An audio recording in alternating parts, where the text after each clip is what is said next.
This is my message to Russian President Vladimir Putin. I thank you for using such restraint and diplomacy in your engagement with other nations and from not being like the US, which keeps trying to goad you into a war.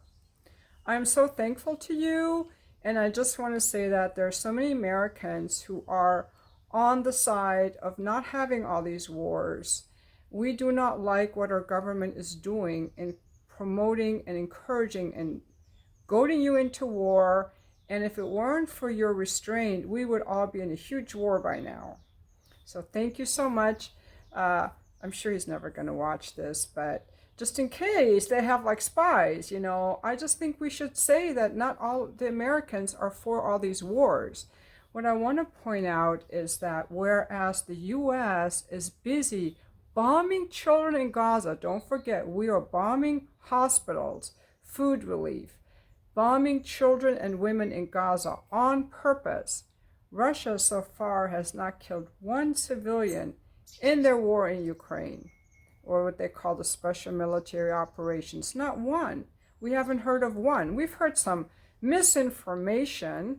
There have been times that Russia bombed something and Ukraine's interceptors went awry and Ukraine inadvertently bombed civilians or the children's hospital last week. But that was not Russia.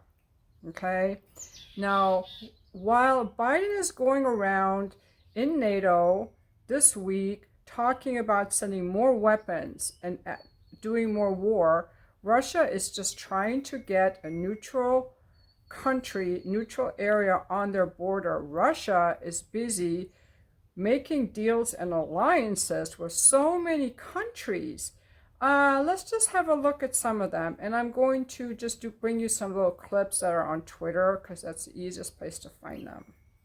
In the past couple of months, Russian President Putin has met with the following world leaders: Chinese President Xi Jinping, North Korea's Kim Jong-un, Vietnam President To Lam, India's PM Narendra Modi, Hungary Prime Minister Viktor Orban.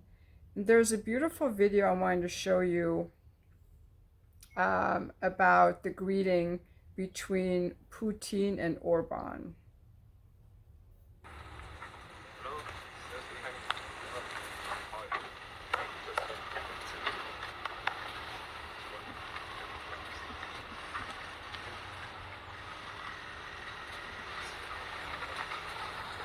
Republic of India.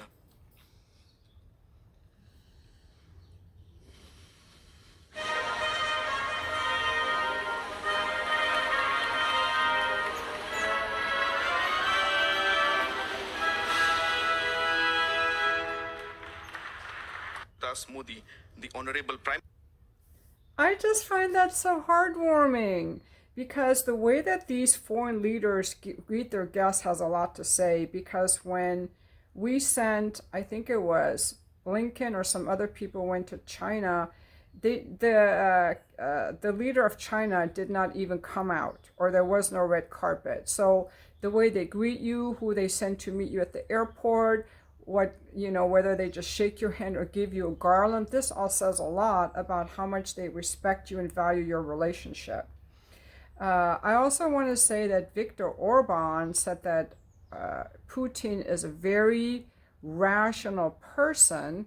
And one thing that really struck me was this thing I read on Twitter that Putin wanted to provide weapons to the Houthis, which are like anti-American and anti-Israel, But before he did that, he talked to Saudi Arabia to get their permission, and they said, no, we don't want you to arm the Houthis. So Russia agreed not to do it. So that's how he's building alliances through diplomacy. There seems to be some talk also about how this NATO talk is just about, trying to sound really tough, because all these F-16 fighters that they're sending to Ukraine will just be shot down by the Russians as soon as they land in their airfields. But that may require Russia to, bomb some countries outside of Ukraine. Again, Putin is showing so much restraint. He is the kind of leader that we need. He's forming alliances, meeting with foreign leaders, doing trade projects. And I think he's an inspiration to all of us and to our presidents. I wish our presidents were more like Putin.